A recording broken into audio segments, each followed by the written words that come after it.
course, they are clear in the back of the plane. I stand back and wait for Rick to put the carry-on up above us. Then he slides past me to the window seat, grabbing a boob on the way. I shake my head and smack at his hand playfully, laughing as he sticks his head in the window as soon as his butt hits the seat.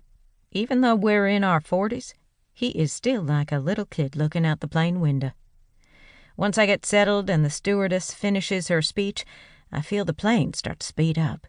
Rick reaches over and kisses me, like he has done at the beginning of every flight we have ever been on. "Remember, if we don't make it, I love you." "You say that every time," I tease him back. And I know it's just my extremely pleasing personality, or maybe it's my butt that really hooked you all those years ago.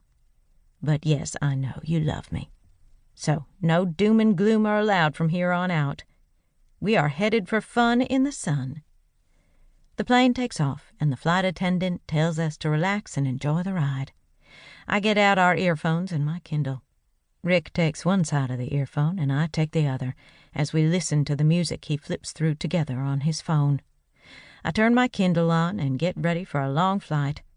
Rick interrupts me from time to time to show me something so cool outside. The flight attendant announces different things as the flight continues, like we have just entered the Bermuda Triangle or other landmarks along the way. The flight has been so smooth that when the plane takes a sudden drop, my belly feels like it hits my throat.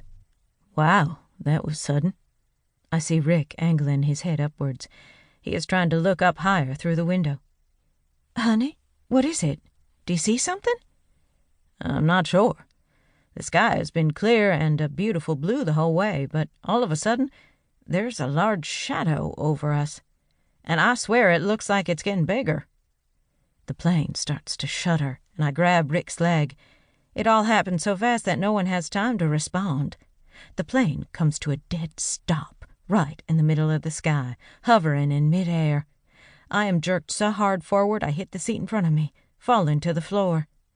Rick reaches for me and pulls me back up against him, brushing my hair out of my face. I catch my breath when we hear the passengers in the front of the plane start to scream.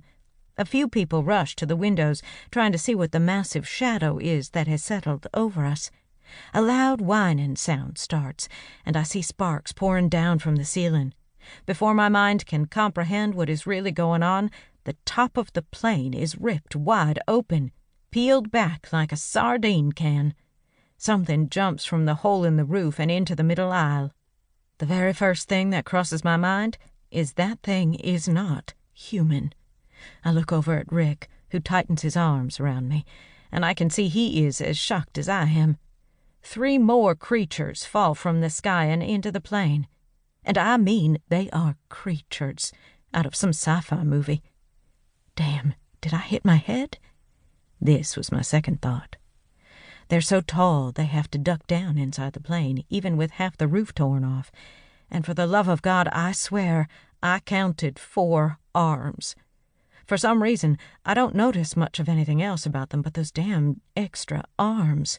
Those creepy-ass arms immediately reach out and start grabbing the women in the front of the plane, simply tossing them through the hole they had created in the ceiling, throwing them into the sky, hundreds of feet off the ground like rag dolls.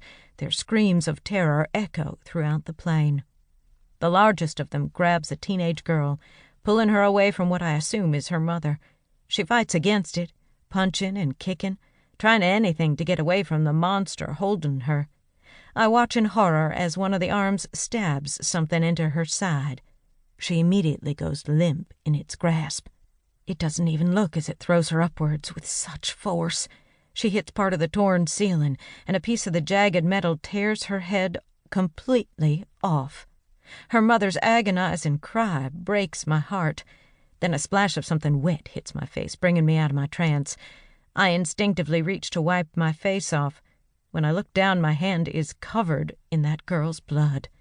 A scream bubbles up in my throat as I realize, dear God, I'm in a real-life horror movie. There is blood everywhere. Apparently, the other 2 arms I haven't been paying much attention to have some sort of knife or weapon made into the skin. They are stabbing the men and taking the women. I finally hear Rick yelling at me.